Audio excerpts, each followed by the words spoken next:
very important to make sure that all surfaces are cleaned correctly. And also any medical equipment that's being used, that needs to be cleaned. Now this could include chairs, it could be include the actual items you're using, or we're just washing a surface down like this.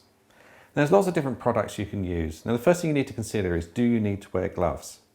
Some of the products you can use, you would need to wear gloves just to protect your hands because they're quite powerful. But the first thing to do is look and see whether that's an issue. Now, if you were to actually physically need to disinfect a particular item, you may use something like this, which is a pre-done solution. So you would mix this up according to the actual instructions on the back. And the way these pots work is you just loosen off the caps and you force up the measured amount into this container here, and you pour it out of this side rather than out of this side.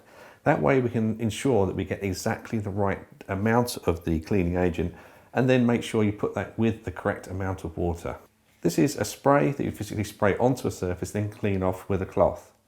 So you would spray over the area, wipe it over with the cloth, making sure that you pick up as much as you can within the cloth itself, and then follow the instructions on the unit themselves, because some of these would have different instructions on how you use, how much you actually put onto the surface itself.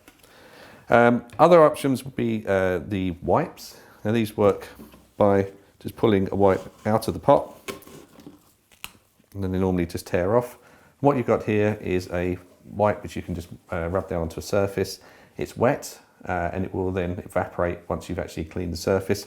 So you can lay that over to your hand, rub it over the area, or you can fold it and then you can wipe a particular area, then fold it back on itself.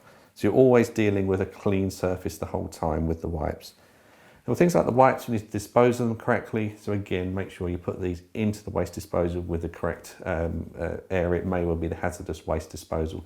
Although this is a cloth, you're still going to have maybe blood or body fluid or something on there that you need to clean off. Once you've actually dealt with any type of clean, then make sure you clean your hands correctly and then dry your hands. Also, with any of these products, always make sure you carefully read the instructions to make sure there's no allergy problems, or that you make sure you mix components within this to water at the correct ratios.